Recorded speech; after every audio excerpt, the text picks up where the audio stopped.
Hello, and welcome to episode 7 of Gaming with Soul. Yeah, it's 7. Uh, Yeah. Seeking Soul through the lens of gaming and pop culture. I remembered it. Getting good at it. Yay! Yay! Yay! I'll screw something else up, almost guaranteed. Try little look behind the curtain, tried to edit episode 3, somehow cut off the first half of the episode, had to go back and redo everything I did. It was great. Was the first half, was it? I just noticed we were Uh, halfway through a sentence and it was just like, I think we're missing something here. yeah, I didn't judge where it was. That's just my guess. I also didn't line it up with another one. So yeah, I don't know what the heck happened. But it couldn't Next have been time, don't half. edit in bed. I re-edited it in bed with a child jumping around. Oh, joy. This is going to be fun. Yeah, so we're gonna have to listen to that later and make sure I didn't F that one up too. Either way, so Yep. we were discussing it. We were discussing it away from the podcast, and we've decided that we are going to go back eventually to discussing the shadow aspect of Sovereign and the other aspects we haven't touched yet. But something else a little more pressing came through, particularly a large red bearded man. We have a talk on why we started this podcast in the first place, kind of deal. Yes, while I was folding the laundry, he came through and literally said, "It's my turn. Yeah. This is what we are doing, and this is why we're here, and why we're tying it all together." So, and it's just like, yep, and this is the perpetual hero. He wants his attention. Yeah. So we are going to take this episode to give him his attention. We are, of course, speaking of Thor. And as you notice, I said big red bearded man, which part of what we will discuss today is not how he has been betrayed recently, but is how he was originally betrayed. Yes, exactly. Or Thor, as he's known in Scandinavia still, and Donna, if you go back even Donna. older than Yep. that. I did Yes. something uncharacteristic. I did a little bit of extra research for today's episode. I didn't have a whole lot of time, but I looked up a bunch of things. Cool. If I'm in a little bit of a weird sort of dreamy state, it's because I have been working with the energetics on this Yeah. all day. I have been in meditation and doing all those weird woo-woo mystic stuff in order to be able to bring the energetics of Thor through today as well as I possibly can. So if I'm a little yeah, forgive me. I might be a little bit more woo-woo than I normally am. And I sat in a hammock and edited and did other things. As The well as life of some. Yeah, well, I mean, to be fair, I had a very busy weekend dealing with my car and whatnot, so Jeez. Yeah, we've had storms all weekend. My mum and both her neighbours have all lost their fences, so they now live in this big open plan yard. And if it wasn't for everybody's animals, I don't think they'd care about putting the fences back up the way they're Yeah. talking about it. But yeah, Thor was roaring loud and proud yesterday. We had big storms here in Perth. I can't remember if it was last week or the week before. We had like a 3-day thunderstorm here. It was kind of intense. Yeah, we've had a wet and woolly old July. I'm not sure if it was the wettest on record. I haven't checked the stats, but we were close. Yeah. It's been a soggy old time. But anyway, we are wandering off again. So We always do. It's perfectly fine at the beginning of the episode. Let it go. Just let it go. And you don't have a very large red-haired, bearded man pushing at you going, talk about me, talk about me, talk about me, talk about me. No, I just have him pushing at me to do about a bajillion and a half other things, as he is my, patron deity and what have.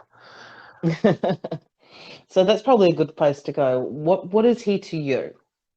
How did you connect to him? What is your connection to him? Well, and you know most of this because you helped me through a lot of it, but it was a struggle for me to get there because, of course, I hate the idea that, my patron deity is the flagship bearer of what he has become in a lot of ways. Like everyone knows, as soon as you go, I'm Norse, they either think, well, you either follow Odin or Thor, and it's like, there were other deities, and to be a Norse follower, you kind of have to pay homage to all of them. It's like stars, you follow the North one and pay homage to all of them. But for a long time, I followed Odin, and then I followed Tyr, because Tyr is all about justice and vengeance. And it is what they base their court systems on and stuff. So he's about a lot of things. But in the end, I found, like, as we spoke about in some of the last episodes, I am a protector. I am a defender. I'm a tank, and that is everything Thor is. He is the protector of mankind. He is the protector of, like, his titles are even the protector of mankind, the protector of the Asgardians, the keeper of sacred groves, which makes a lot of sense on why I had to build a sacred grove out in my front yard. Because I was like, oh, the spot, I'm going to build something here. And then I'm like, I'm going to put a fireplace in the middle of it and make it a sacred grove on a whim. And was reading up some stuff today, and I went, oh, that makes sense. the oak grove that was sacred to Thor. Yeah, but apparently he was just like to keep your grove sacred. Yes, that is one of his purposes, or one of his abilities, or one of the reasons they called him through. Yeah, was to bless. Yep. He is, and he's the one who does a lot of the blessings. And like things that everyone knows about him, he has a hammer named Mjolnir, lesser known. It is flawed. Loki fucked with the people making it, and when it was being crafted, and so it came out short-hefted. And that's a beautiful story in its own right, because he uses this weapon that's renowned for its power, and it's renowned for being able to fell a giant in one hit, and it's deeply flawed. It is so flawed, in fact, he has to have a special pair of gauntlets just to carry it. Yeah. Handle was too short. Yeah, the handle's too short. It was supposed to be two-handed. And then things like, people don't know about my favorite artifact of his, which is Megan Gurthi, which it's a butchering of its actual name, I'm pretty sure. But it's a belt that literally doubles his strength. Yep. And he uses these things to defend Asgard and to defend people, to defend mankind. And yeah, he is the perpetual hero. And for me, it resonates very deeply with who I am and how I view the people around me as, like I've said it a million times, this is my community and I will defend it. I will be the one to defend it. Not because I don't think others can, and not because I'm going to deny others the chance to, but because it is my sacred duty. It is who I am. And as resistant as I am to the words, that is the way I serve. I hear you. You serve by guiding and helping. I serve by protecting. Yeah. And it's why we all have our own purpose. Yeah. And so one of the first things I learned on my path is how to break curses. And much to you screaming at me when I almost killed myself breaking a curse. Yeah, it doesn't look good for a mentor when their apprentice goes off bullheaded and puts himself at risk like that. And again, that's bullheaded. That's Thor. That's Thor. And I've grown and matured since then, and he has his moments, I guess. But and so, like, when I think of him, I think differently than even the stories say, because I see a man who's not dumb, and a lot of stories write him off as being stupid. He's just the thick-headed protector. I see him as stubborn. He is very idea of how something should be done, and he's going to do it that way, but not stupid. No, it comes from that embodiment of hero where he will push. He will just keep pushing, using his might, testing his strength. I mean, he has the very typical Aryan energy, which is just lower his horns and charge. Yeah, but and he like, does so with that joy of battle rather than yeah, this is a challenge. It's just like, don't tell me I can't do that. This is a challenge. yeah. Although there is an entire story about him being challenged and it almost destroying him. Mm-hmm. Um, I could tell you several stories. Neil Gaiman, like I said, is one of my favorite books. His Norse history book, and it's about, like, most of the stories are about Thor because most of the surviving Norse stories are about Thor. Yeah. And that's just a sad truth. Is we've lost so much about the other gods because, and to be fair, we as a society detached from the actual roots of it, because I haven't been there. Like, I haven't been to the Netherlands. I haven't been anywhere over there. So maybe they do still have stories that I'm unaware of. But There are still some there, but again, most of them are rehashed, interpreted, retold, because again, there was Norse and Scandinavia in general don't have let's face it, there's not a lot of written work from 1,000 years plus ago. There's yeah, not a lot of because reading and writing wasn't a common thing, paper wasn't a big thing. So having written record, it's all passed down through hand of mouth, and it that it involves stories in its own way. it didn't help that they believed their um the runes, what they wrote with, were magic and could hurt you. But Yeah, that makes it difficult to keep written history. And unfortunately, history outside of those regions is, of course, written by them, by their victors. yeah, So, and which of course, cultural washing over and stampeding over when Christianity swept through Europe, a lot of it was lost and buried and burnt. Not just North, mhm, but many of the different many, many, yeah, Celtic. most of Yeah, them were. I mean, that what is left are what they call quaint regional superstitions and stories.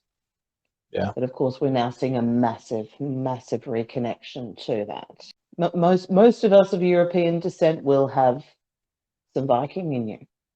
Yeah, If you have some Northern European, whether you are French or English or Scottish or anything, you will most likely have some Viking in you somewhere. yeah.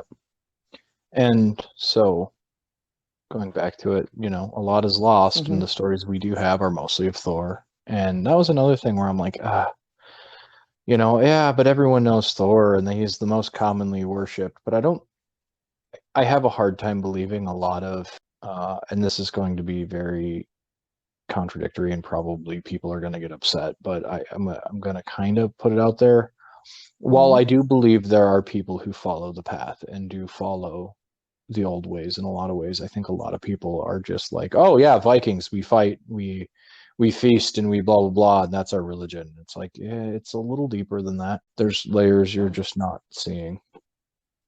But you get that with all belief systems. Yeah, You and get that's those true. that kind of follow it on the surface, and then you get Yeah. those that are deeply devout, and that is the difference. I And mean, for I'm me, probably I'm somewhere in I'm between. deeply connected with Thor, and I don't follow Norse in particular. I'm eclectic.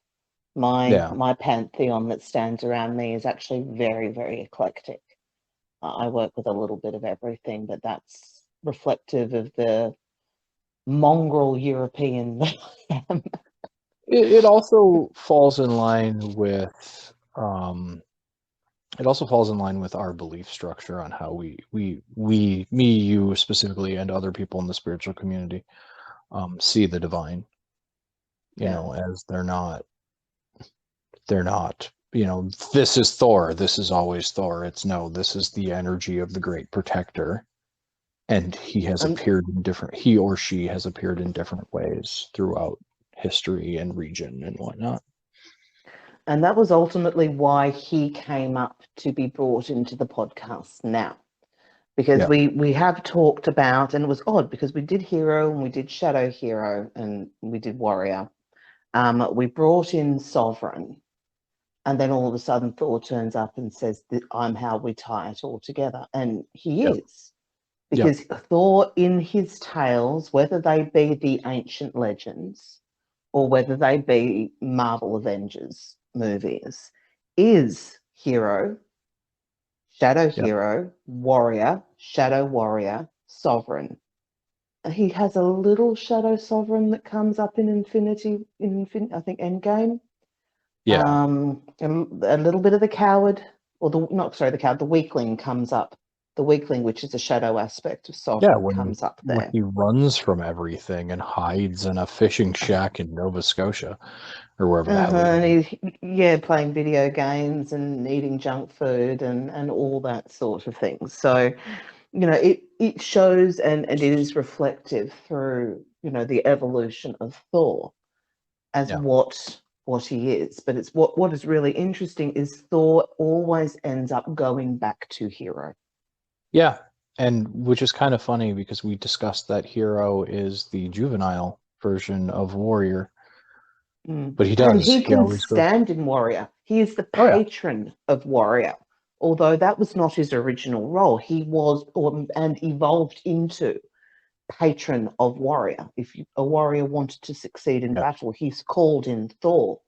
He asked Thor to bless him. He asked to embody that power. yeah. And yeah, Thor would bring that through. But That is. the reason he doesn't stand, sorry. Oh, I was just going to say yes. That is one thing they do would be beg Odin not to kill them. Yeah, that is true as well. But yeah, I mean, the reason he goes back to hero is that is the hero archetype. He can become sovereign and stand in sovereign when he is required to, but he goes back Yep. to hero. But he is hero in its divine sense because he functions from warrior. He fights for what is right. He protects because that is his job. That is his role. That is what is right. But he Yep. also loves the battle. He loves the Yeah. challenge Yep. too much to be pure warrior because Yeah, Thor does love to push the limits. and that's another thing going back to what he means to me is you have seen that in me several times. Yeah. Like I do have a when I'm in there fighting for whatever, when I'm fixing whatever, that I'm in that and I do thrive in it and I do revel in it a bit. There's that sense of pride. And I think that's something yeah. Pride is something that we all need to start embracing. And it's something that religion for a very long time has told us is a bad thing. Now, arrogance is horrid. Yep. Arrogance is a horrible, horrible, self-obsessed thing. You do not take your accomplishments and shove it in someone else's face. Yeah. The divine has an issue with that. There is Yep. absolutely nothing wrong with feeling good about your accomplishments. Correct. In fact, it empowers you because it says, hey, look at what I did. Just imagine what I can do. Yeah.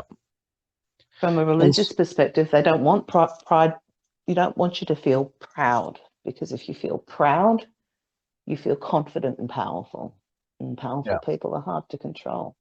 And this is the beauty about the old gods. They don't want to be worshipped. They want to be embodied. Yeah. They were role models, they were not rocks you build temple upon. They later became, yes, there are plenty of temples, there are plenty of places of worship. There were those that would throw themselves down and say, hey, bless me, do all this stuff for me.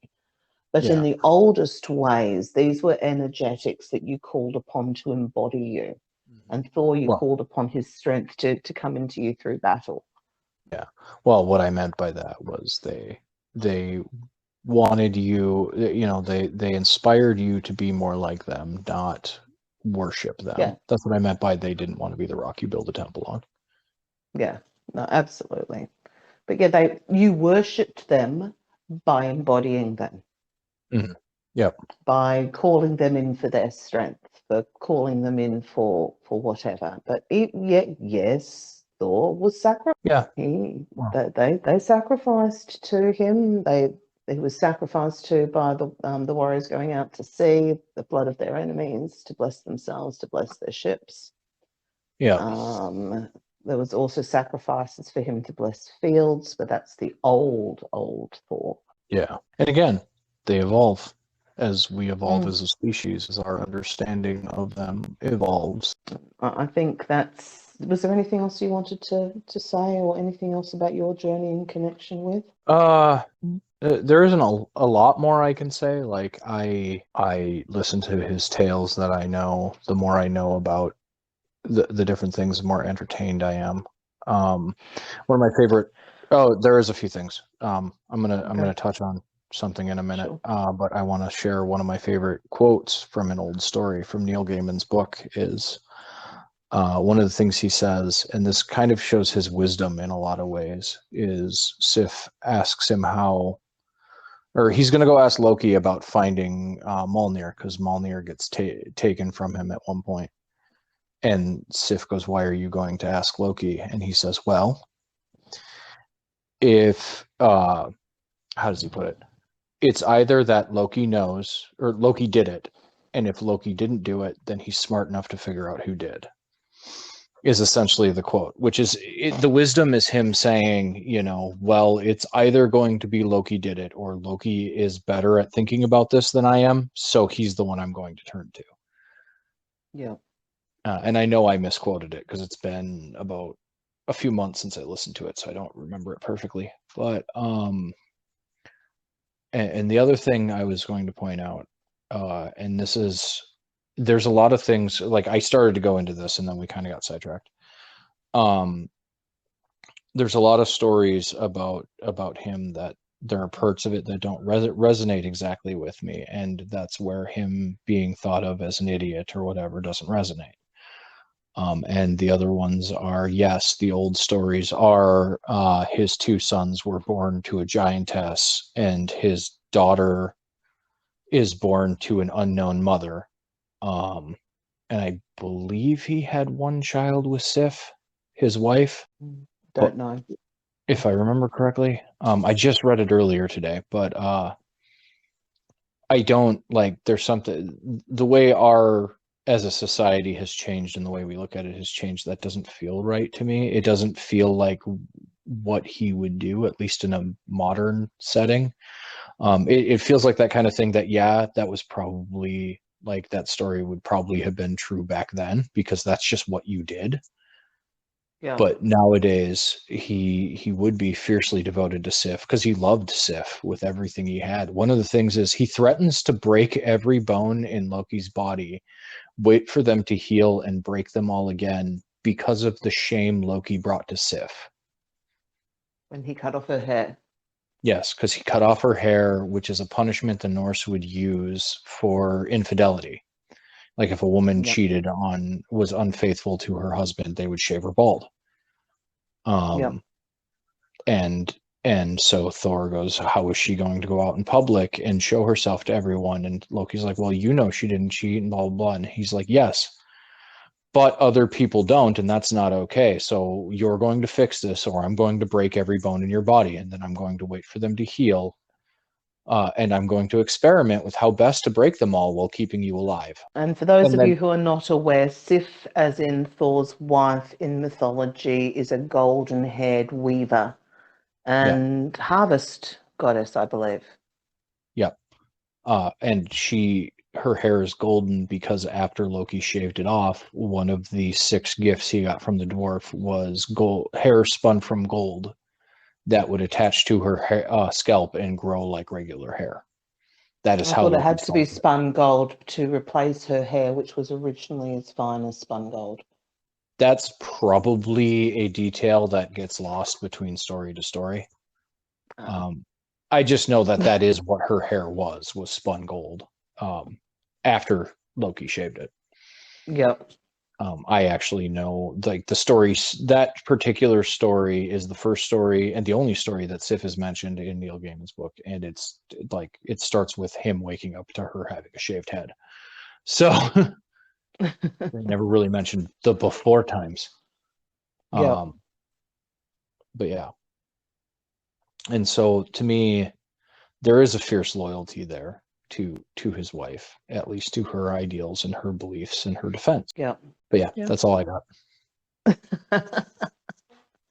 We touched on it last week when we were talking about sovereign, about what was seen as divine masculinity, and a lot of that had to do with his prowess, his sexuality, with his masculine dominance, because it was very much tied into who was the virile king, the virile leader.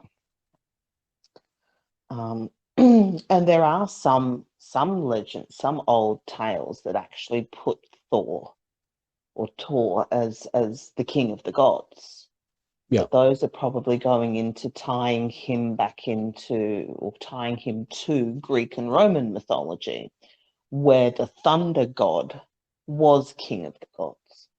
Yes. Because Jupiter and Zeus are both associated with lightning and thunder. Yep. And so, of course, they automatically see Thunder God as the king.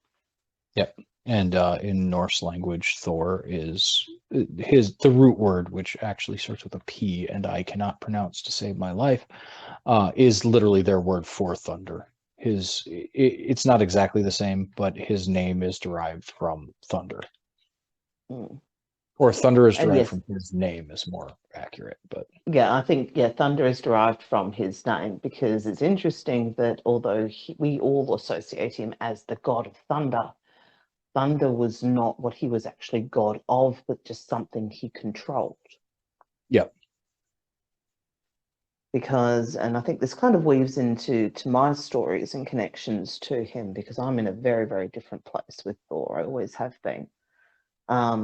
But Thor is god of the sky. Yep. He is a sky god. He is a wind god. He is a weather god. The thunder was not, I mean, yes, it became synonymous with his anger and with his temper, but originally the thunder was just him throwing Mjolnir. Yeah.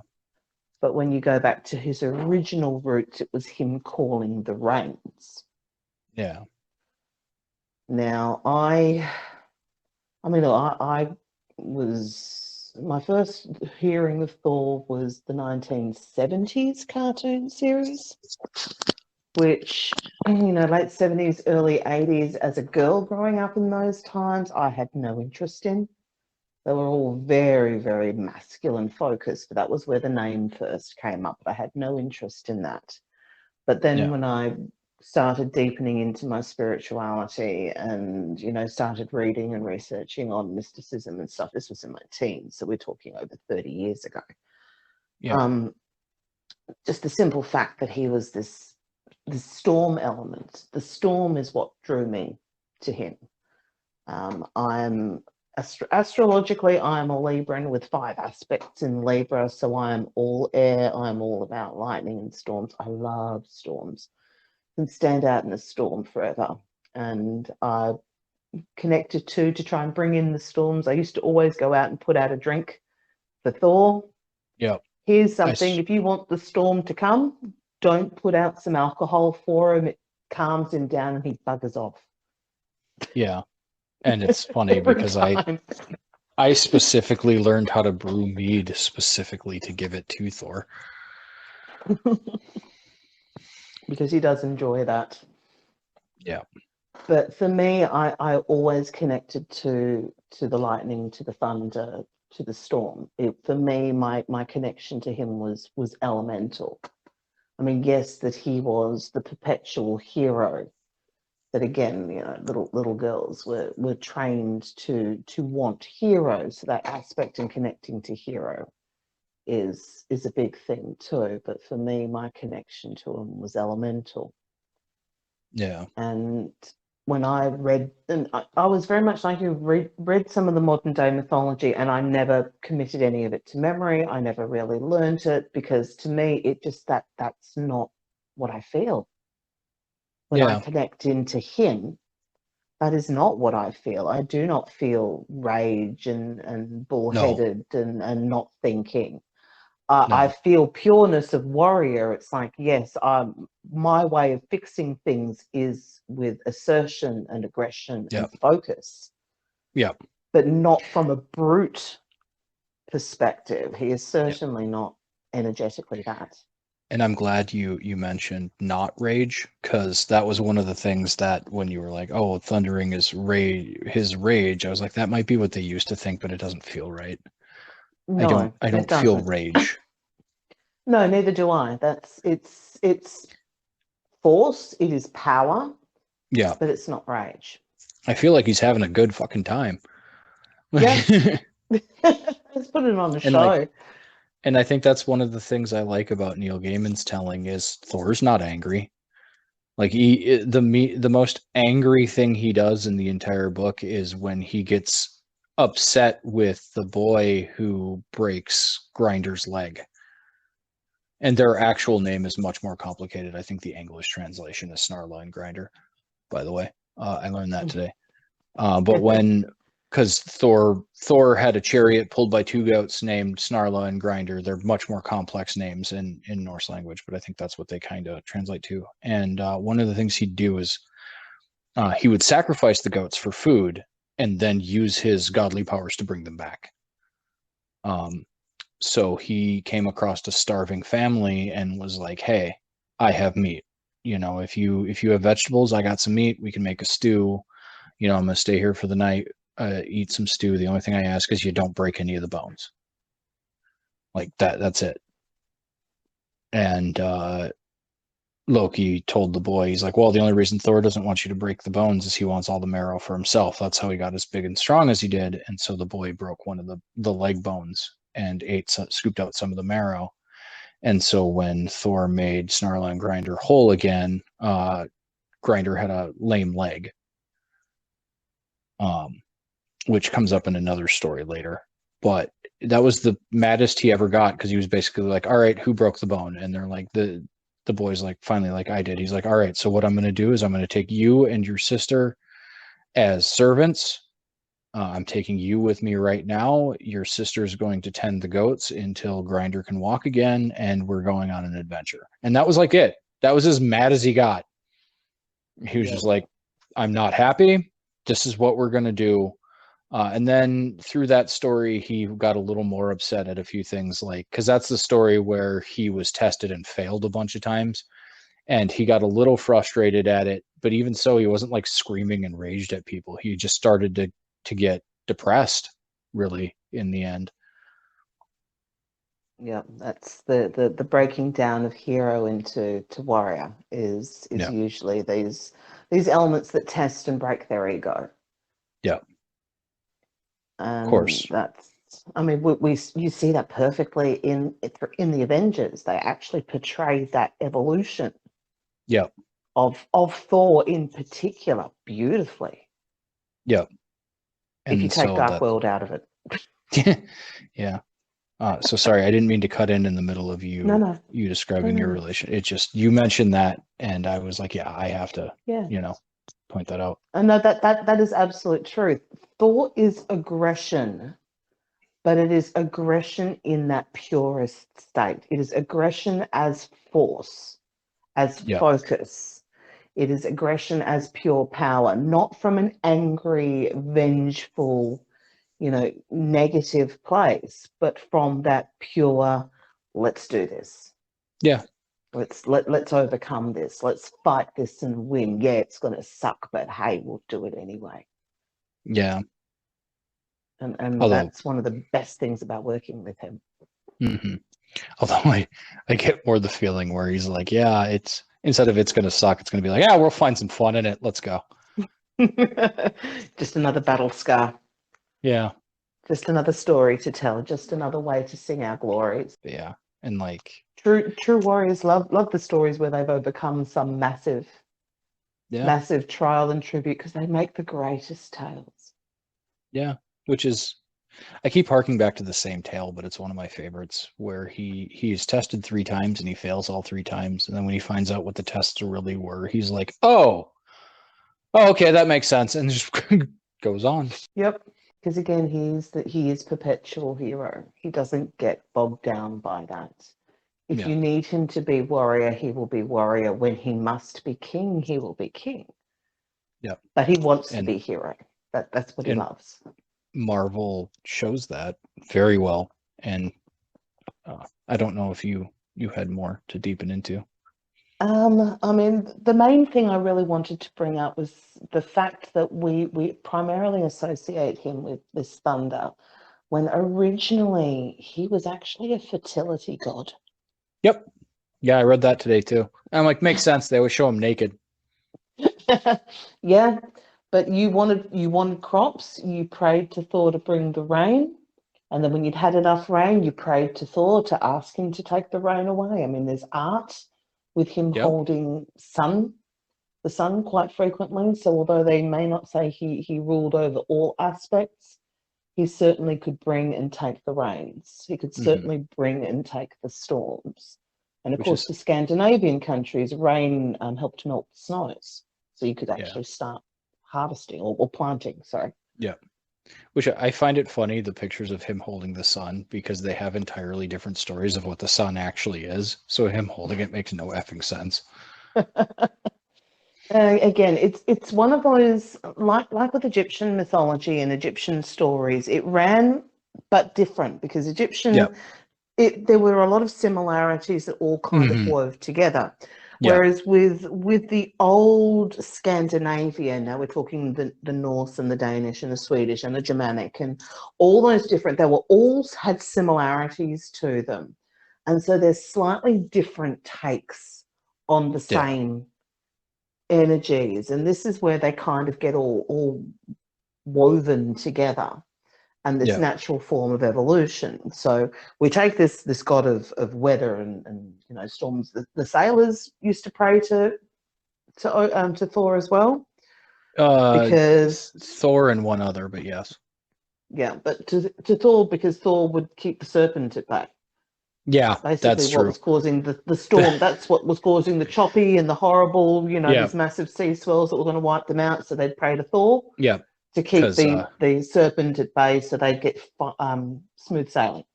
Because Thor, if you know the legends, Thor's greatest enemy was the Midgard serpent. He hated that snake. He hated.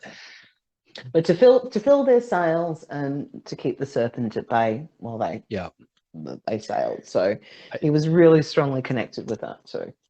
The story of him fishing with Tyr's dad is kind of the story of him trying to kill the snake and failing, almost sinking their boat.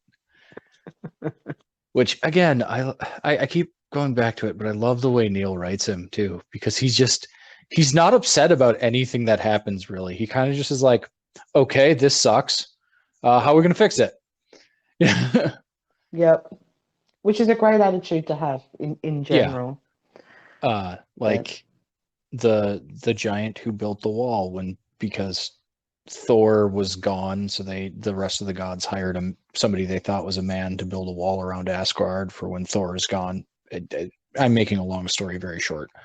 It turns out he was a stone giant. And when Thor gets back, they're like, yeah, there's this stone giant. He's now threatening to take stuff. So Thor goes, okay, throws the hammer, kills him, goes, what else? Like, it was this huge tale before Thor gets there, because Thor is off fighting a war at this point. And then as soon as Thor returns, he literally just throws the hammer, kills him in one hit, and goes, all right, what else do you need? Like, oh, jeez. Now, I never read any of the comics. Yeah. Neither I must admit, yet. I've not read any of the comics. Again, the old 70s and 80s aspects of that, I had no interest. I had no interest in any of those comic book-esque cartoon series that was dominated. I mean, again, female heroes back in the 80s. Yeah, we had bugger all. Anything before a certain time period, I can't read, especially like the 60s ones. I cannot read 60s Spider-Man.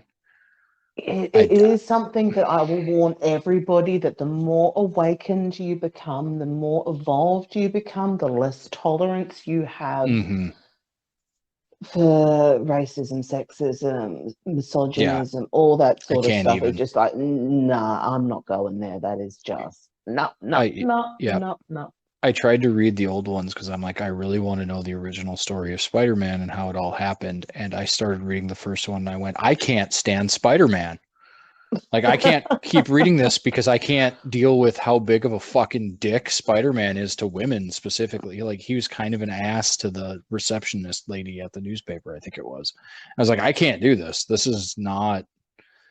Yeah, Yeah. and this is also the perfect example as to why we need our archetypes to evolve with Yeah. us. Oh, yeah. Otherwise, they It's because, become irrelevant and we can't connect to them anymore. So they yeah. evolve along with us. And this leads us um, into the thought that we see in the Marvel Disney Studios movies. Because, again, as modern stories, you can actually connect to him really well through these. Yeah. Because his evolution from an archetypal is beautiful. He starts off as Shadow Hero. He's Yep. an arrogant little bastard. Yep. Yeah. Almost single-handedly starts a war because he's too busy testing his own mettle and too focused on his own self, thinks way too much of himself, total grandstander. Yeah. Bully-esque energies all ripping through him, and so he gets his punishment. His Daddy father takes slaps it him and all takes away. away his toy. Yep, and sends him to the basement till he grows up. Yep. Which through that movie, through, having his ego destroyed and then finally sacrificing himself so he has his rite of passage, Yep. he then awakens from hero into warrior, Yeah. where it is no longer about me and ego, it is about protecting people and doing what is right. So he Yeah. stands perfectly into warrior from that. Which then, Yep. yes, he goes backwards and forwards and backwards and forwards. But He I then mean, gets that's just offered people. sovereign. Yeah, that's just it. We can't all stand in one archetype all the time. I mean, we live. We're going Yeah. to be a little bit of everything at different stages, not just of our lives, of our bloody day. I by the way, despise my own brain because every time you say we can't be everything, or or no, it's every time you say we are a little bit of everything, my brain goes to I'm a bitch, I'm a lover. I can't help it. My brain is a terrible place. Yeah, yeah. I actually think more Alana sets everything suits me a Yeah. little bit better. I like Yeah, that one. and that's fair, but the only reason I think of that one is she says, I am everything all rolled into one. I'm a bitch, I'm a Yeah, lover, I'm a child. Yeah. yeah, yeah. But it is true. We all embody all the archetypes in some or to some degree, both masculine and feminine, regardless of Yeah. what you think of yourself. We all embody everything. Yep. It's just we tend to lean more in one direction than another, or have a few that we tend to dominate, but we'll Yeah. stand with others. And that includes the shadow aspects too. Yeah. You're Oh sitting there yeah. thinking, no, no, no, not me. Oh, yes, yes, yes, you. Yeah. Yes, yes, yes. And the more you own that, the better your life will be. I catch myself very much every now and then falling into the shadow aspects of warrior or sovereign. Hmm. And I'm like, We no. all have them. And the thing to remember is you can actually stand in the divine aspect of one and the shadow aspect of it at the same time for different purposes. Yep. You may be able to have these causes and these divine things that you can stand up and fight against with all your might, with all the strength that you have, but one little emotional battle, oh my God, run for the covers. There comes the coward. Yep. You can stand in both at the same time. We're human. We're really complicated creatures, some more Yep. so than others. We are But yeah, not we simple watch. machines. No, but yeah, we watched through the first Thor movie. We watched Thor go from hero to warrior.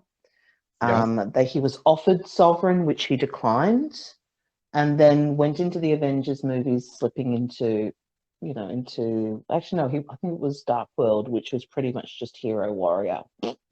Yeah, it was a Um, retelling of the same. I've never seen Dark World because there's 2 or 3 movies in that span that I didn't bother because everyone's like, they're crap, don't bother. And I said, okay. So I haven't yeah, seen that one and I haven't seen Iron Man 3. yeah, they weren't great as far as they didn't feel like they fit. That was my big thing, is there was some very dark movies they threw in there that didn't seem to fit the storytelling that they were Yeah. doing. So if we remove Dark World, anyway, it was just Hero Warrior rehashed, really, and Yeah. then go from Thor into through Ragnarok. Yeah. Of course, I loved from there, Ragnarok. Ragnarok was awesome. I mean, we saw Thor in his absolute hero warrior, just when Yeah. he fights the Hulk. And Yeah. every time he fights the Hulk, we can see this divine warrior slip hmm back into hero and oh yeah, this is a challenge. Yeah, this will be fun. And I, I I also love how it goes back to what I was saying about they don't show him with any rage. He's getting the crap kicked out of him by Hulk, and he's not really getting angry. He's just more like, okay, this kind of sucks. Maybe I can get through to him. the only time he really, I mean, let's face it, the only time he really loses his shit is with Tony Stark. Yeah, And that is because Tony is being the manipulative, you yeah, know, grandstander that he tends to be. yeah, And I mean, Thor, it's not really even a temper; it's more a tolerance. He has a tolerance and a will still do what he believes is right for him. yeah, I love the little showy aspects he did with Doctor Strange. That was hilarious. yeah. Um, but I also love it the showed how much he loved Hero. It yeah. really showed how much he loved being in Hero. If I remember, and if I'm incorrect, I'll cut this part out. But if I remember correctly, it even showed it has a reference to actual Norse myth in the Thor and Doctor Strange moment where he hands him the glass of beer that can't be drained. Yes, there.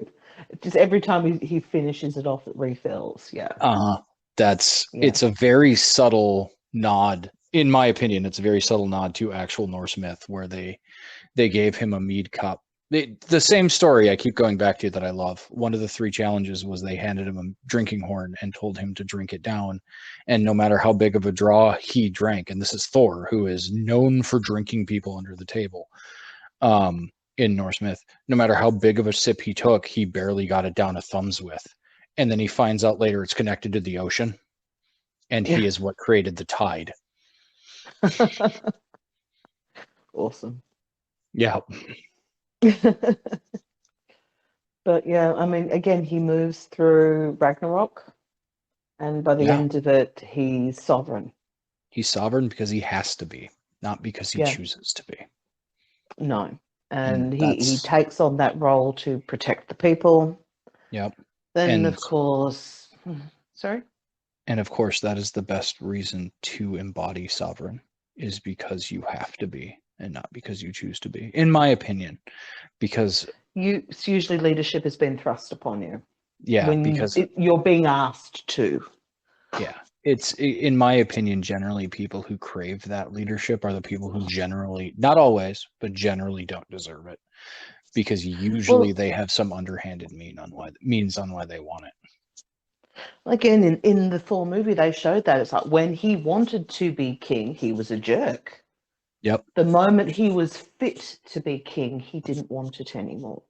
Mhm. And that's often the sign of someone standing in sovereign. It's like, I will do this because it needs to be done. And I do feel that I'm probably your best choice here, Yeah. but I would much rather someone else. But still have that ability to go, you know what, there's no one else who can do this the way I can do this. Yeah. And it's having And that that's confidence of self. yeah. And again, that comes back to the difference between pride and arrogance is Yes. it's not, yeah, I'm the only one who can do this. It's I'm probably the only one who can do this, so I should do it.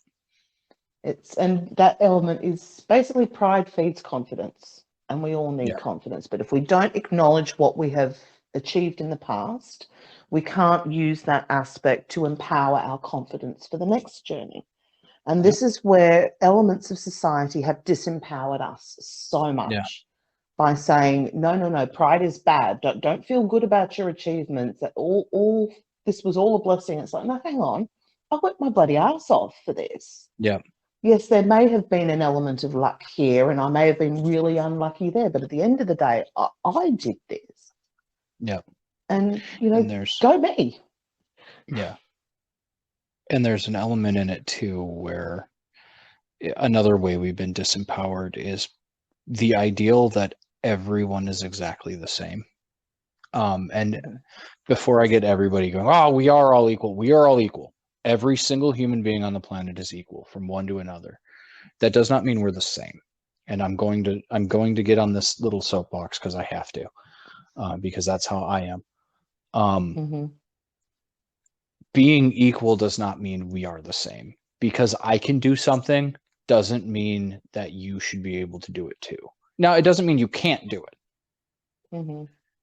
But at the same right, there are going to be things other people can do that I can't. And that's fine. That's just part of the balancing. Think of it like a scale. We are all balanced. That doesn't mean we're made of the same things. Well, it goes back to something that we have discussed in the past too. It's like not everyone can be a warrior. Not everyone can be a fighter or a soldier on the front line, because the warriors need someone to feed them. The warriors need someone to tend to their injuries. The warriors need someone to care for their children. Yep. It's we all have our place and our purpose, and ours are unique to us. Yep. And no one is any less than the other. And the reason I point this out is because you mentioned disempowering people, and I see it a lot in workplaces. I see it a lot in workplaces, especially my own, where it's like, well, this person can get this job done in this amount of parts or this amount of hours, and so everyone should be able to do it. And it's like, hold on a minute. Yes, that person can run that specific job that fast. I can't. I'm not as fast. I guarantee you I will blow them out of the water at that job every day of the week. Yeah. And so tying it back to what we're kind of talking about, sort of tying it back to a little bit of sovereign talk, being a good leader is knowing the limitations of the people who follow you and understanding your own limitations enough to put people where they are best. Yeah. Using or utilizing those around you to the best of their abilities, not imposing your demands on. Exactly. And accepting the fact that people can do jobs better than you, that doesn't mean they deserve to lead any more than you do. No. Well, let's face it, a good leader is rarely the best at one particular thing, but is usually pretty good at a lot of different things. Yep. It's like they're competent in most, because in order to be a leader, you have to have that element of understanding of how this works, that works, blah, blah, blah. But ultimately, there will be people that have specialized. Yep. And that's why a good leader usually has a team of advisors. And that's why bards are the best party leaders. But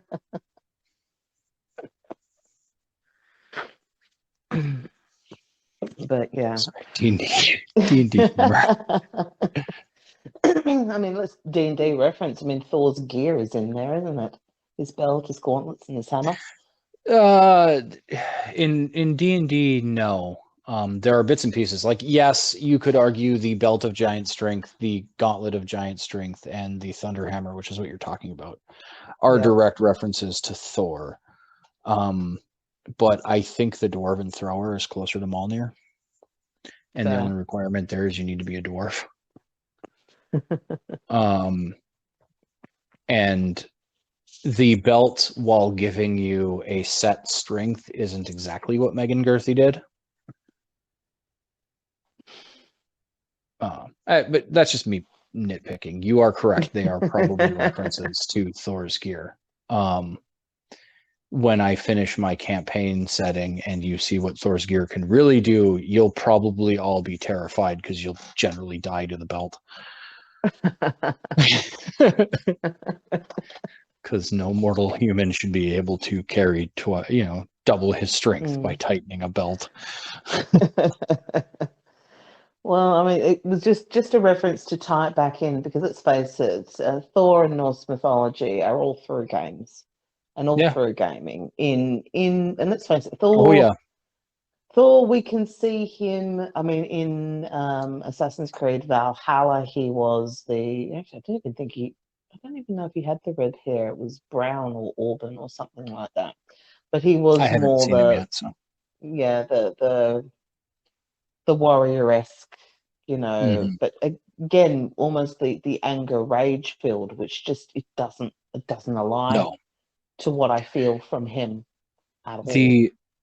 The best video game adaptation I've ever seen, maybe not the best, but one of them definitely, is in God of War, the newest one with the Norse. Because while, yes, he was rage-filled, he's rage-filled because you killed his two sons. Yeah, well, that Like, would piss anyone off. yeah, he's mad because you killed his two sons, but he isn't yelling. He's not screaming. He shows up outside your door with a thunderbolt, and it's just the very last scene of the game is you open the door and he's standing there holding the hammer, and that's it. And he's just looking at you. And that to me would be, if Thor would be angry, that is how he would portray it. He wouldn't just be screaming and hollering and full of rage. You're just in danger. There's just an imminent, you're in danger. Yeah, he'd radiate that, wouldn't he? Mm-hmm. That whole energy of him. Yeah. But yeah. Yeah. I have not met him in Assassin's Creed yet. I have not gotten that far in Assassin's Creed yet. He only has a small part in it, and it was very underwhelming. If that was the reason you're playing Assassin's Creed Valhalla, you will be underwhelmed by it. But it was more, and just an aspect woven into an add-on. So. Oh yeah. Well, I honestly, I really need to get back to playing it. I think you're right that it triggers me in ways I don't understand, where I'm just like, I don't understand why it's triggering me. Is my problem. And for me, I went in with it knowing, okay, this is going to trigger me because I have issues around my Viking and Norse and Scandinavian roots. So this is going to bother me in something. And I will say that the zones where it's all snow and that trudging through the snow for some reason really it triggers almost a panic response in me. Yeah. Quite interesting. I found it very, very fascinating to go through those sorts of things. But then again, I go in with oh yes, this is going to trigger me. Oh, look at that trigger. Oh, that's an interesting trigger. I wonder what that means. And I think mine comes down to, I'm triggered when you get to England. Like, it's when you're in England is when I start to get triggered, because it's just like, yeah, this is how it was back then, and this isn't the Norse I embody. I think that's my problem, is it's not the Norse that I embody and that I believe in. It's the Norse as it probably really was back then, because times were different back then. And so I went into the game being like, yeah, this is going to be like my reconnecting to that. Reconnecting. And it's, this is reconnecting, but this is showing me the parts of it that I'm not the biggest fan of, the parts of it that were of the time instead of the ability, or of the law. Well, and even okay, you can edit this out if you feel the need to. What I just got a really, really strong flash of is it's triggering you because you were one, or from the memory of the going from the homeland to England. And actually, basically, it's bringing up those karmic memories of being in such a strange place and such a strange land that everything is alien and everything is different. And I feel that it's dragging up those feelings in you. Yeah. And by the way, this is exactly what this podcast, like, it is about. It is about, of course, connecting with each other and this and that, because I know being a spiritualist and a gamer at the same time is a very difficult life to live. But this is also, like, the reason we chose this topic is this right here.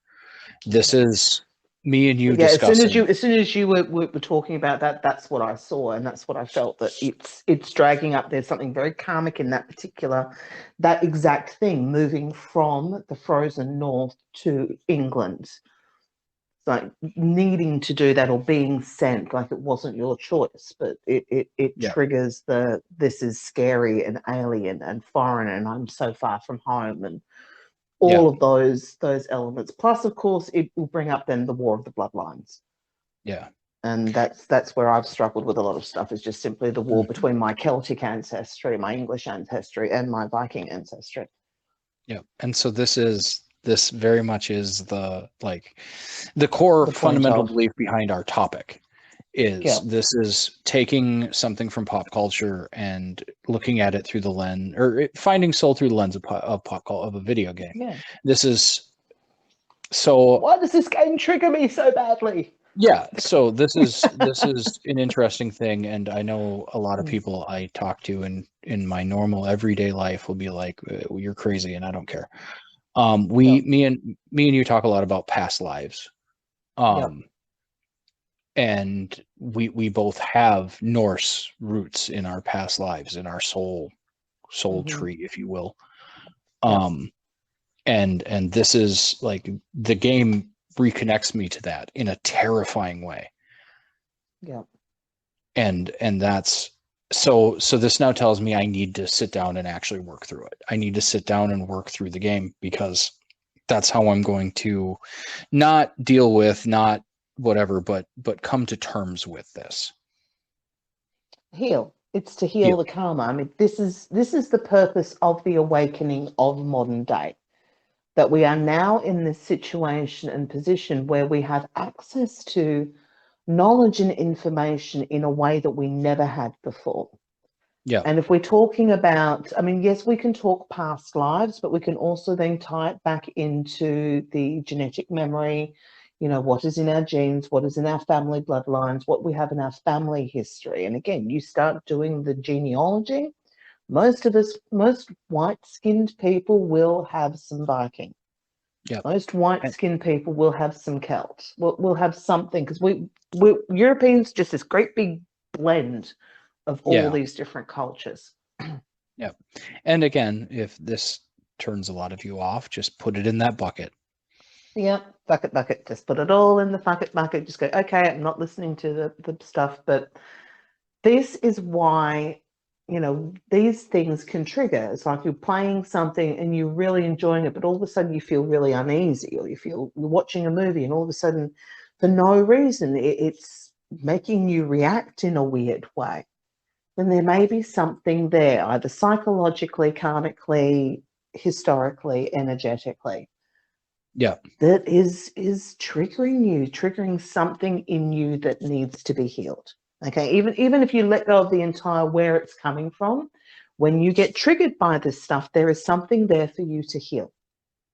Yeah. If it raises some instinctual response that makes no sense, then you are triggered. And when it triggers you, there is something to heal. And the more you can analyze and dive into that, then the clearer and the better it is. And this Yeah. again brings us back to Thor, because what Thor does for us in the modern age is he empowers us. Yep. He is the god of empowerment, so we can be our own heroes. Yeah. Mjolnir is there for us to tap into, to break down our obstacles, to bash down the barriers that are holding us back in our lives. Yeah. So why his symbol is the hammer, Mjolnir Is that? specifically. Yeah.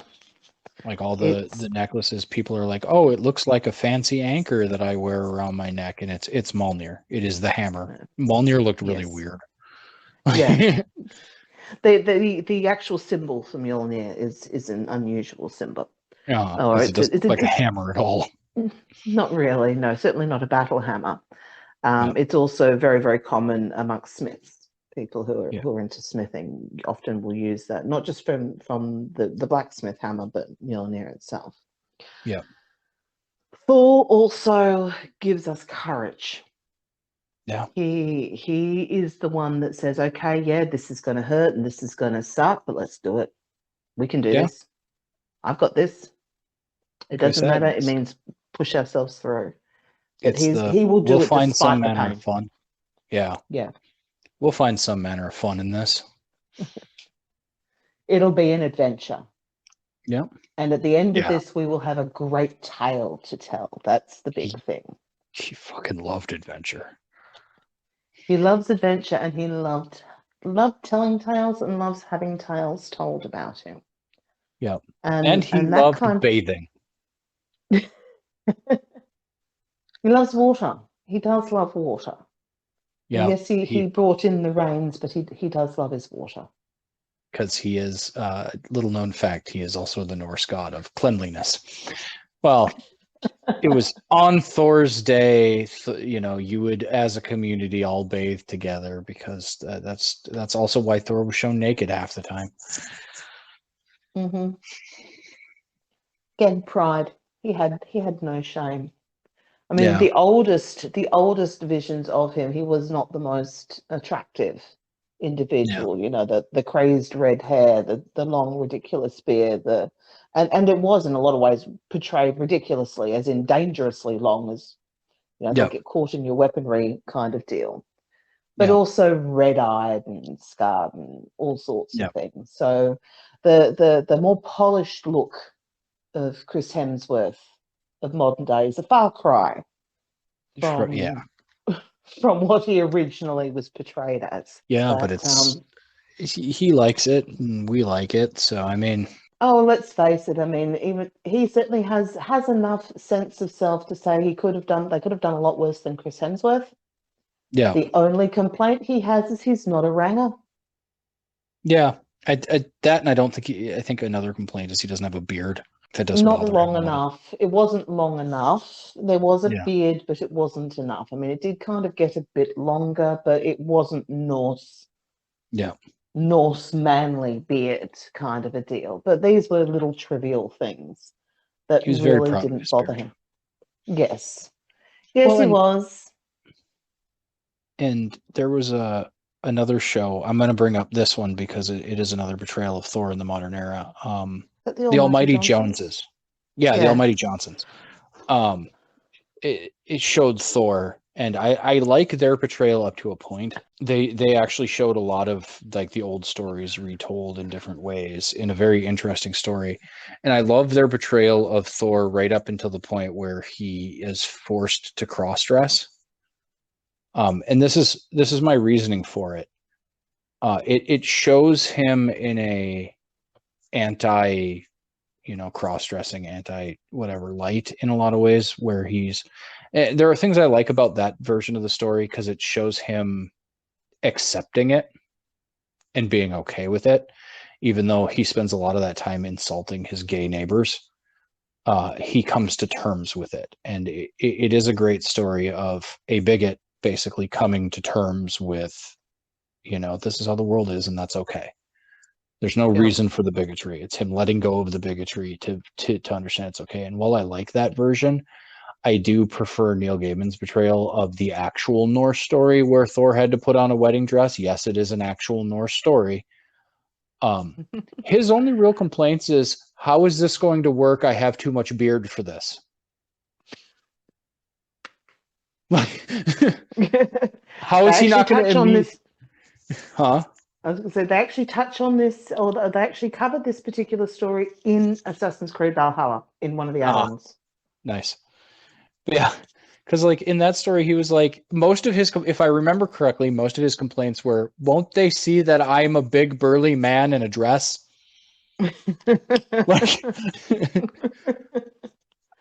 but yeah, they give him Thor in a dress instead of Freya. Yeah, that's what the story was. Yeah. So it's in Valhalla, guys. Nice, because the ogre, I believe he was an ogre, stole Mjolnir, and his terms for getting it back was he had to have the hand of Freya. We mentioned talking in one of the last ones that the Greek stories are a lot about Zeus wanting to fuck things, and everybody telling him no. Norse are a lot of this person wants to bang Freya. Freya wants nothing to do with them. Now they have to deal with a problem that has presented itself because somebody wants to bang Freya. Like, it's not all of their problems, but it is a lot of their problems. And that is a difference, because there isn't. Yes, I mean, there aren't a lot of highly spoken of goddesses in Norse, but Yeah. they do seem to have a very different role to the goddesses in Yeah. classical. Well, They closer to the Egyptian goddesses. The Egyptian yeah. goddesses had their own roles that were quite distinct and actually very similar to Hindu in a Yeah. lot of ways.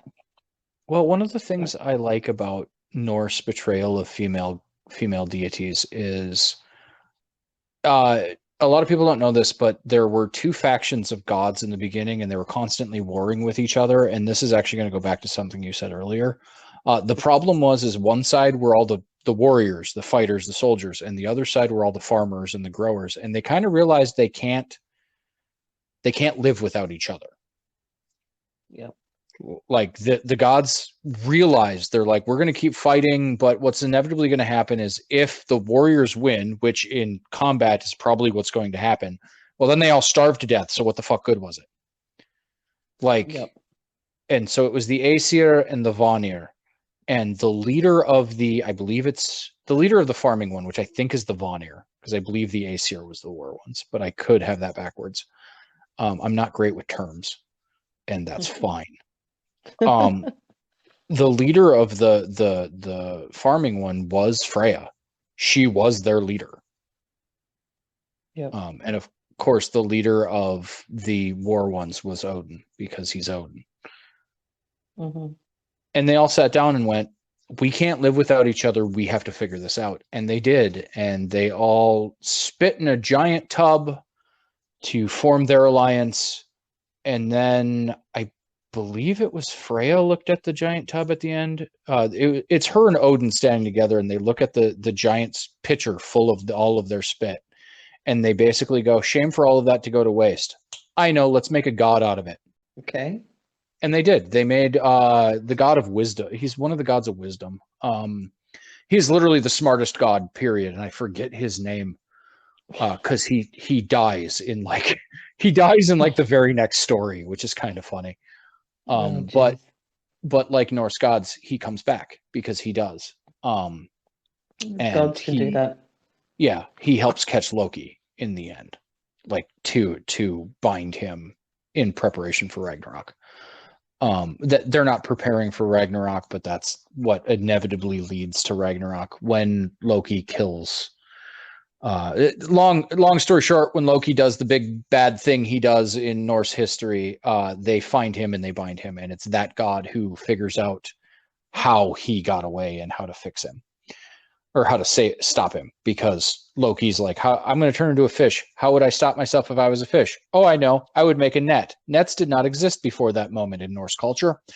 And then he goes, so I can't let all the rest of the gods know about this net. Throws it in the fire.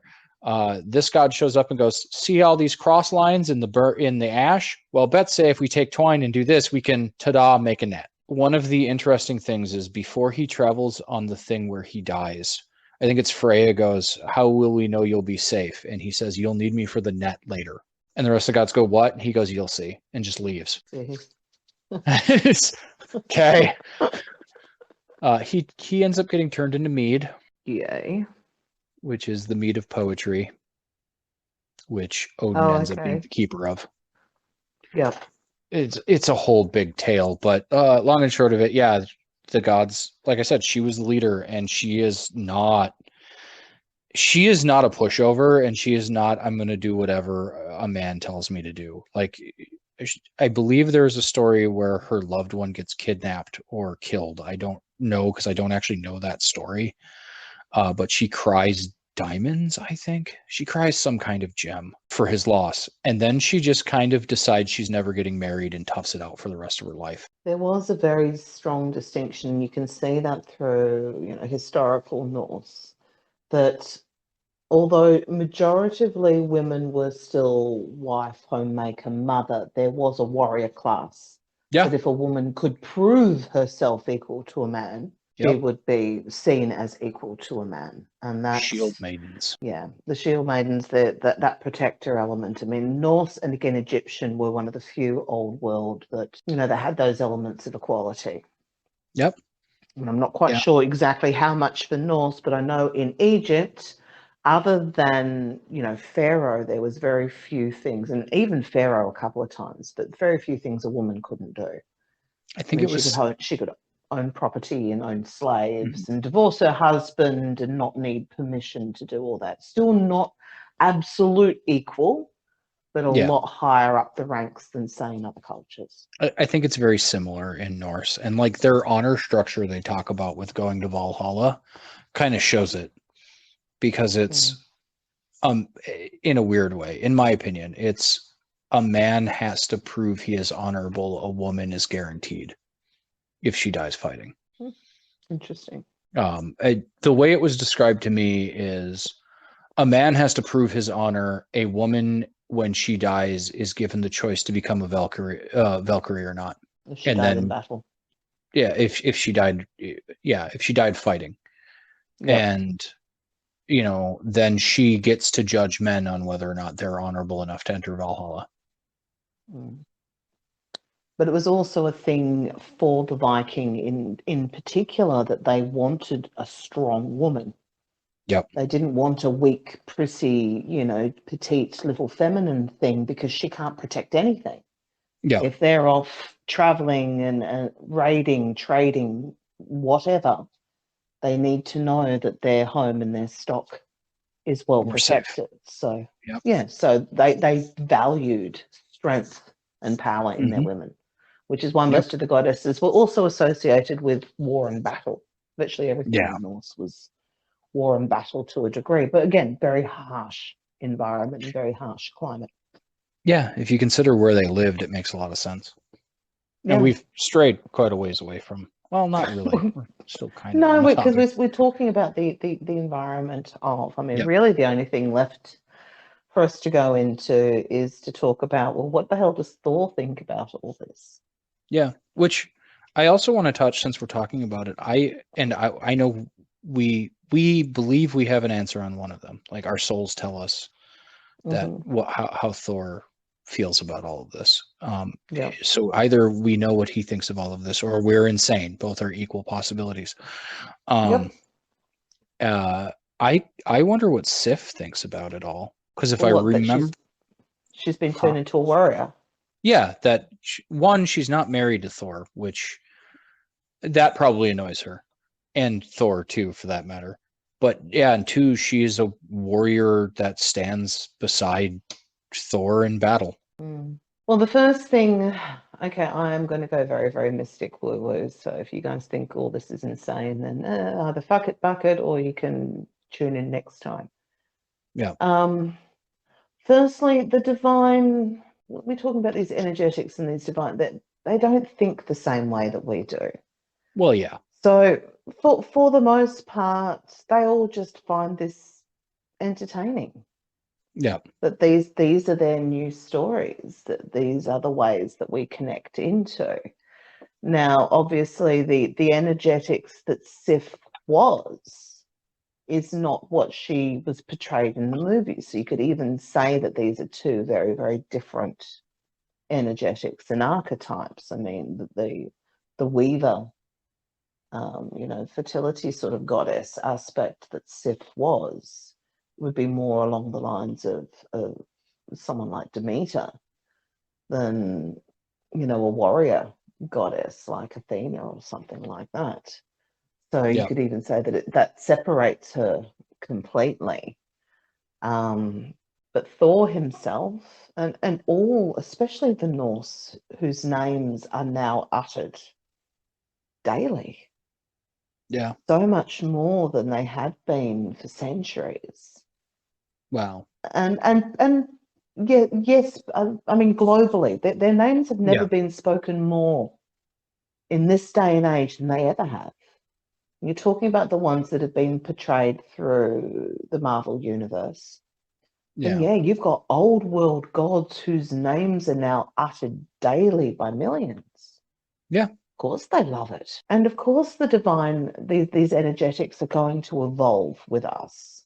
I mean, anyone who thinks, oh, the divine are beyond that, Christian God, Old Testament, New Testament, there is nothing more perfect an example of evolution. Yeah.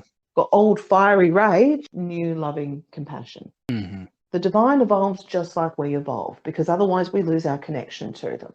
So, of course, the stories for us to connect into these energetics are going to evolve too. Do we say you start reading the comic books and watching the movies and say this is divine law? No. No.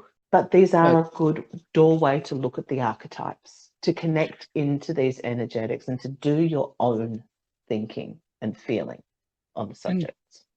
Though, to be fair, they're also stories, and that's the big thing, is they were always just stories that we attach the meaning to. So to say they're not divine is also not 1,000% correct.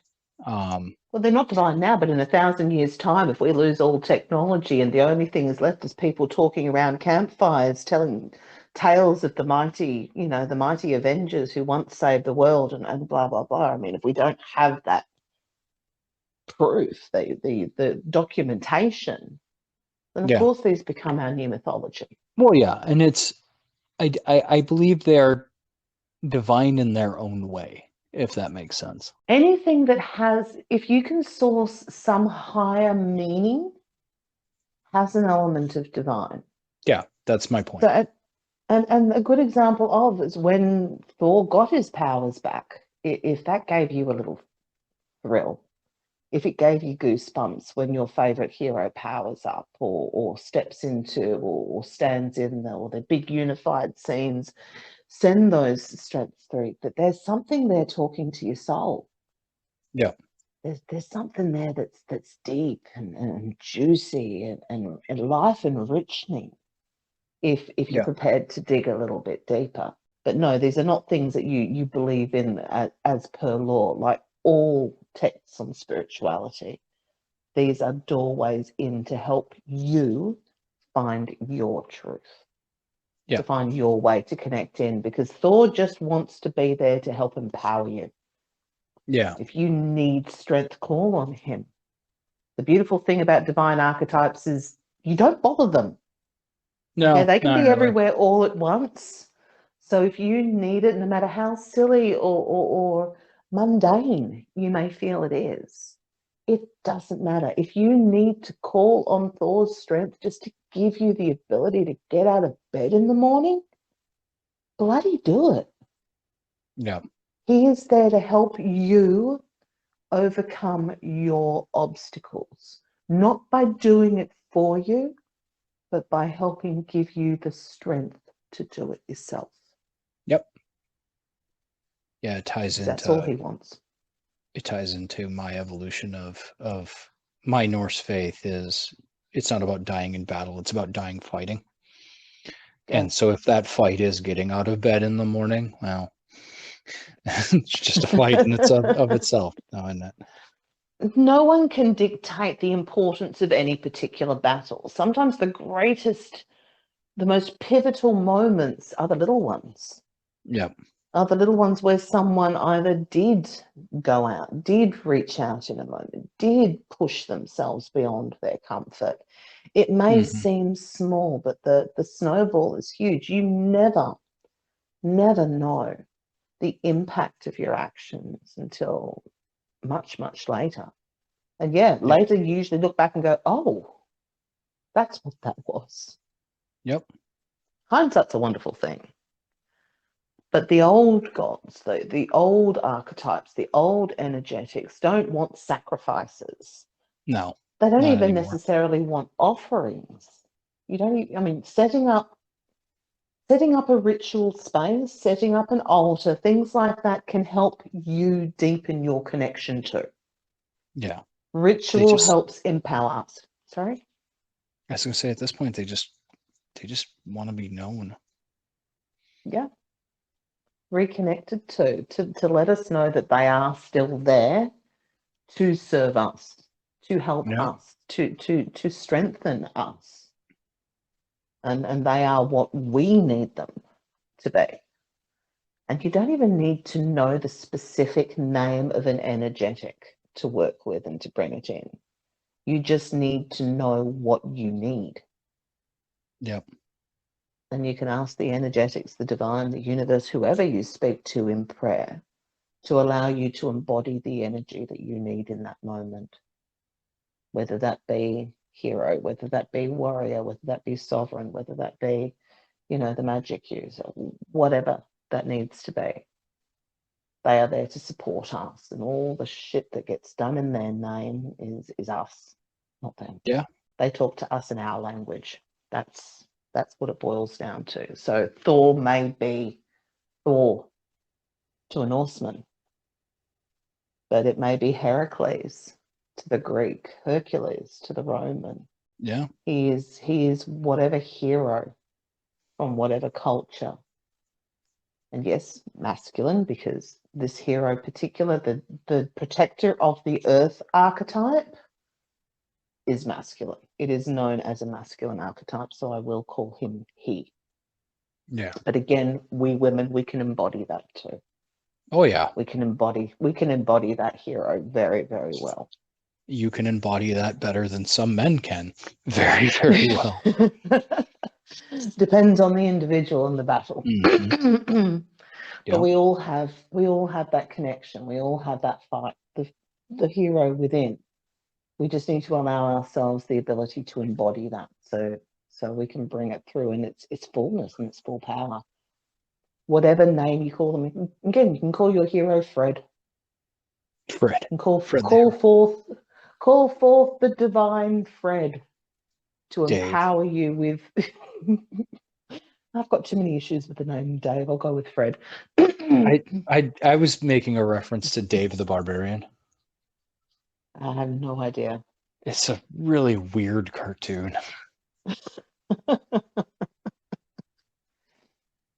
But again, the energies know who you need. They don't need you to know exactly the name of this particular archetype to be able to tap into that power.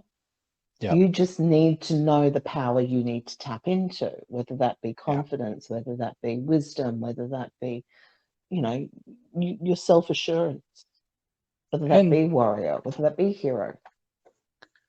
And the divine, like, if you're uncomfortable with a deity, if you don't think outer spirit, I mean, they resonate within us. At the end of the day, it's just kind of a power within your chest.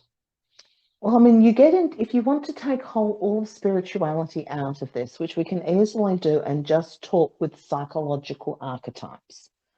Psychological archetypes, as we talked about in one of our earlier episodes, are literally the stories that transcend culture. Yeah. They are the projection of human psyche. Yep. But that projection is still an energetic. And it is an energetic that we can tap into and embody. It is one of the most, they are the most primal building blocks of humanity. And when we stand in them in power. Yep. Sorry? I was going to let you finish your sentence, so finish. I finished. I was mostly just saying it because I know of at least one atheist in my life who's probably, if he is still listening this far, is looking at all this going, this is all bullshit. Yeah. And look, that is all well and true. We can take the spirituality. This is how you and I work with this energy. This is how we work with the energetics of hero. We can take all that spirituality out and purely deal with this on from a psychology and an anthropological perspective. There's a lot of people in who study ancient history and anthropology who will say that the gods and goddesses of the ancient world were originally kings and queens and heroes and people of note who these legends were built up around. And these legends and stories end up just being the embodiment of the archetypes of psychology that we are becoming more and more aware of through modern day. Yeah. Totally viable, totally, absolutely. But it's still... ultimately, you end up tapping into it the same way. Yes, and as long as you're... Go ahead. Sorry? No, you go. I was just going to say, I like to believe my inner warrior and chaos, or not chaos, my inner warrior and courage is a big red bearded man. So, I mean, And that's just it. The whole thing is as long as your belief system doesn't stop you from thinking, yeah, doesn't, and this is the one thing that we will do that's probably different to a lot of other spiritual teachers out there is find your own way. yeah. Oh God, Find yeah, your door, find your key, find your way of connecting because it doesn't bloody matter. yeah, It really doesn't. What matters is your personal connection to these things. yeah, What we are showing you is simply one doorway and yeah, helping give you some ideas as to how you can find your own. yep. Because I mean, like, I have atheist friends, I have highly Christian friends. We don't discuss this stuff because my highly Christian friends are generally a little more, well, you don't believe in God, that's unfortunate for you kind of mindset. And I don't know if that is just a simple difference between America and Australia because my oldest and dearest Yeah, friend I was going was to point out. born and raised Catholic. Yeah, And I mean, that's where I was going with that. Yeah, I've been on a deeply spiritual path my entire life. My oldest friend is a Catholic. We have Yeah. amazing spiritual Oh yeah, discussions. she's a very lovely woman. Yeah, we do, and literally what I teach her helps her deepen her connection to God. Yeah, yeah, and And so these are just aspects, you can literally say from the energetic perspective that these are different faces of God. mhm, Or they are the archangels, the different faces of the archangels, and how they can say, again, there's the 1 and the 12, which is very similar to all the old pantheons. You have the 1 who is above all, and then the 12 so there's a set of 13. yeah, Again, it's the same kind of a connection. So use this not to, we're not pulling on anyone, we're showing you these are our doors and how yep, you can use these to connect to your belief system. Whether your belief system is purely scientific and you are yeah, approaching this through a psychological doorway, awesome. yeah, If you are deeply Christian, deeply Catholic, you have a very strong religious belief, find these and help you connect to soul. Again, yeah, psychological. But if when you tap into Thor, you see a giant, big, red bearded man who just wants to offer you his strength, then this is an archetype. This is a divine archetype that wants to work with you. and with a grip so hard it makes my whole arm go numb.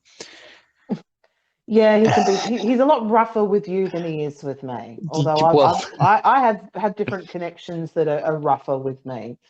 yeah, But that's because you stand with him as warrior. yeah, That's yeah, because of the warrior aspect that you embody through. Whereas for him, he's with me for a different reason. I don't even know why he hangs around as much as he does, but I think for me, it's very, very much elemental. I think it's because you entertain him. You know, yeah, he finds me amusing. But But either, I think also too, it's simply the fact that I get it. yeah, yeah, He's one of those. He wants me because I get it, and I yeah, think perhaps he's been pushing me so hard simply to do this, and now I've done this, he might back off a yeah, little bit. But the other thing to my astrology, I am ruled by a lightning bolt and thunder yeah, deity. I'm actually ruled by Jupiter, yeah, so that anything that lightning bolt masculine is something that I do very, very strongly resonate with. So yeah, to me, Jupiter is like the mature. That's when he stands in king. When the lightning yeah, bolt masculine stands in king, Thor is when he stands in hero warrior. yeah, And I want to also stress that Thor stands when he is aligned, he is in divine hero, yeah, which is all of those elements of hero to the highest good. But yes, he will still test and push and those things of self. yeah, But he's doing that from the divine as to how much can I push? How much can I do? How good am I? yeah. And sometimes we all need to push ourselves like that. Couple quick things here. We are Mm-hmm. almost out of time. So we are. I If ever I make a reference to a time in one of these, by the way, that's our recording time, not our after I've edited the crap out of it time. So if I'm like, yeah, we're at an hour and 49 minutes, and you're like, but the episode is now only an hour and 30 minutes long, it's our recording time. Yeah, we only get 2 hours before we get cut off, so we have to be good. Yes. And we are at 1 hour, 49 minutes, and 39 seconds. This might be our longest episode so far because we have the shortest lead up into it, and we haven't. Well, we've drifted a bit, but A little, but not a lot. But let's face it, he's a big topic, and he is yeah, exactly the reason why we are here in the first place. yeah. And he's one that at least me will come circle back to you quite a bit because, as I said, he is my patron deity. Like I said, I've loved him ever since I was little. I will always have a connection, to this. But yeah, if any of you want to come and talk more about Thor, if there are any others you want us to dive into, in other words, look after or try to find a specific archetype in games or a specific energetics that you want us to look for, please come and join us on Facebook. We have our Facebook group and our Facebook page, which are Gaming with Soul Podcast and the Gaming with Soul community. Yep. And then we have an email if you're shy, Yep. which is just gaming with soul podcast at gmail.com. Yep. But and yes, I am growing my mighty beard because of Thor. yeah, I won't grow mine. You'll have to forgive me for that. That's fine. You're not a dwarf. It wouldn't look right anyway. Fair. Still my favorite thing. One of my favorite things about the Forgotten Realms universe. Female dwarves have beards and mead is holy water. Mm-hmm.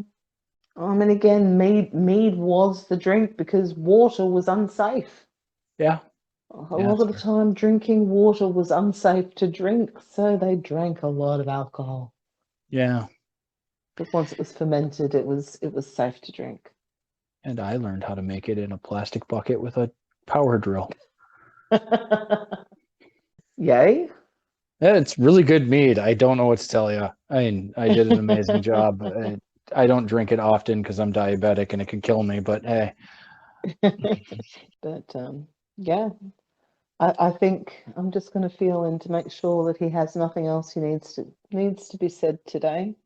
The next 7 minutes.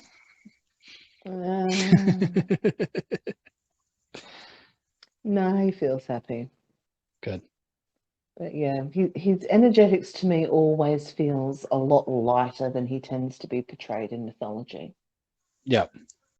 His energies are very, very light. And yeah, I would actually say that if his energetics leans more towards what you see in Marvel more than what you see in traditional mythology. That's just how, the fun that I'm doing this because it's, yes, it's the right thing to do. Yes, this battle needs to be won. Yeah. But I get to test myself at the same time. Brilliant. Yeah. All right. So again, and you want us to talk more about either Thor, you want to talk more about any of the other archetypes, any other hero, any other element, come into our group, say hi to us, have a chat. That's what we're there for. Yep.